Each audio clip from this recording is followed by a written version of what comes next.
इत्र वगैरह लगाने के आदाब। अतर लगाने के आदाब। अतर लगाने के आदाब के सिलसिले में फ़ुक़हा ने लिखा है कि नंबर 1, खुशबू की धूनी लेना।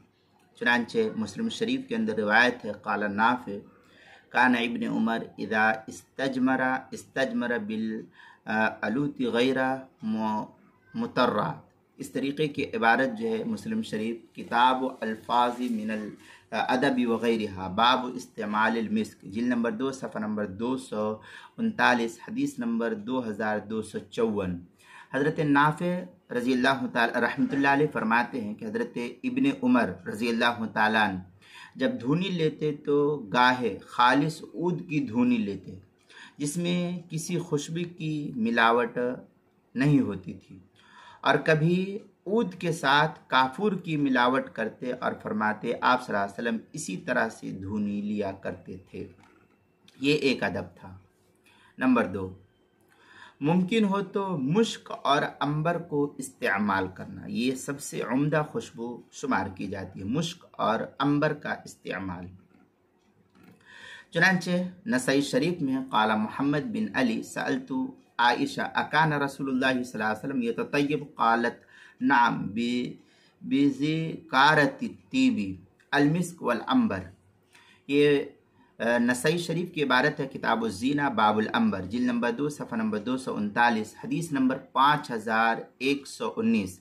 हज़रत मोहम्मद बिन अली रज़ी अल्लाह तआला अन्हु फरमाते हैं कि मैंने हज़रत आयशा रज़ी अल्लाह तआला अन्हा से पूछा कि क्या अल्लाह के नबी खुशबू इस्तेमाल फरमाते थे? तो फरमाया जी हाँ, सबसे उम्दा खुशबू यानी मुश्क और अंबर इस्तेमाल फरमाते थे आप सल्लल्लाहु अलैहि वसल्लम। नंबर 3, मर्दों को मर्दाना और औरतों को जनाना खुशबू इस्तेमाल करना चाहिए, लगाना चाहिए। चुनांचे शमाइल तिरमिज़ी के अंदर क़ाल नबी सल्लल्लाहु अलैहि वसल्लम तीबुर रिजाल मा ज़हरा रिहुहु व खफ़ियुन लौनुहु व तीबुन निसा मा ज़हरा लौनुहु व खफ़ियुन रिहुहु। ये शमाइल तिरमिज़ी की इबारत है, बाबु तअत्तुर रसूलुल्लाह सल्लल्लाहु अलैहि वसल्लम, जिल्द नंबर 1 सफ़ा नंबर 144, हदीस नंबर 223। आप सल्लल्लाहु अलैहि वसल्लम ने फरमाया मर्दों की खुशबू वो है जिसकी खुशबू फैले और रंग गैर महसूस हो, और औरतों की खुशबू वो है जिसका रंग नज़र आए और खुशबू गैर महसूस हो। नंबर 4, सर और दाढ़ी में खुशबू का लगाना। चुनांचे बुखारी शरीफ के अंदर रिवायत है, क़ालत आइशा रज़ी अल्लाह तआला अन्हा कुन्तु उतय्यिबु नबी सल्लल्लाहु अलैहि वसल्लम बिअत्यब मा नजिदु हत्ता अजिदु व बीसु तीबी। इस तरीके की इबारत जो है बुखारी शरीफ किताबुल लिबास बाबु तीबी फिर रास वल लिहया, सफ़ा जिल्द नंबर 2 सफ़ा नंबर 877, हदीस नंबर 5923। हज़रत आयशा रज़ी अल्लाह तआला अन्हा फरमाती हैं कि मैं आप सल्लल्लाहु अलैहि वसल्लम को हमारे यहाँ मौजूद सबसे अच्छी खुशबू लगाती थी, हत्ता कि मैं खुशबू का असर आपके सर और दाढ़ी में भी महसूस करती थी।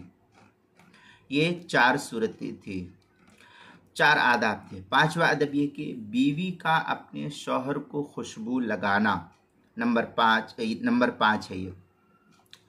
चुनांचे बुखारी शरीफ के अंदर है, क़ालत आइशा तीबतिन नबी सल्लल्लाहु अलैहि वसल्लम बियदी लिहुर्मिही। ये बुखारी शरीफ की रिवायत है, किताबुल लिबास बाबू ततीबिल मरअ ज़ौजिहा बियदिहा, जिल्द नंबर 2 सफ़ा नंबर 877, हदीस नंबर 5922। हज़रत आयशा रज़ी अल्लाह तआला अन्हा फरमाती है कि मैंने अपने हाथों से आप सल्लल्लाहु अलैहि वसल्लम की इहराम के वक्त खुशबू लगाई, और मैंने आप सल्लल्लाहु अलैहि वसल्लम को मिना में आप सल्लल्लाहु अलैहि वसल्लम के तवाफ़ इफ़ाज़ा करने से पहले खुशबू लगाई है। नंबर 6, हथेली में इत्र लेकर उसे हथेली में रगड़ना और फिर दाढ़ी कपड़ों वगैरह में लगाना, ये अदब उलमा ने नकल किया है। चुनांचे इस सिलसिले मजमू ज़वाइद के अंदर है, क़ाला यज़ीद बिन अबी उबैद अन्ना सलमत बिन अक़वा कान इज़ा तवज़्ज़ा यअख़ुज़ुल मिस्क। ये मजमू ज़वाइद किताबुत तहारा बाबु तीबी बादल वज़ू, जिल्द नंबर 1 सफ़ा नंबर 220, हदीस नंबर 1233 नंबर की रवायत है, 1233। हज़रत यज़ीद बिन अबू उबैद फरमाते हैं कि सलमा इब्न अक़वा रज़ी अल्लाह तआला जब वज़ू करते तो मुश्क हाथ में लेकर उसे रगड़ते, پھر اسے اپنی داڑھی پر ملتے تھے۔ یہ جو ہے 6 آداب علماء نے عطر لگانے کے سلسلے میں نقل کیا ہے، جس کو کیا نام ہے سنن و آداب نامی کتاب جو مولانا طاہر پٹنی کی لکھی ہوئی ہے، ان کے معمولات یومیہ عطر لگانے کے آداب صفحہ نمبر 58 اور صفحہ نمبر 59 پر جو ہے اس کو نقل کیا ہے، آپ وہاں دیکھ سکتے ہیں۔ یہ کتاب کا مکمل نام ہے سنن و آداب قرآن و حدیث کی روشنی میں، ابو بکر بن مصطفیٰ پٹنی کی لکھی ہوئی یہ کتاب ہے، آپ اس پہ دیکھ سکتے ہیں۔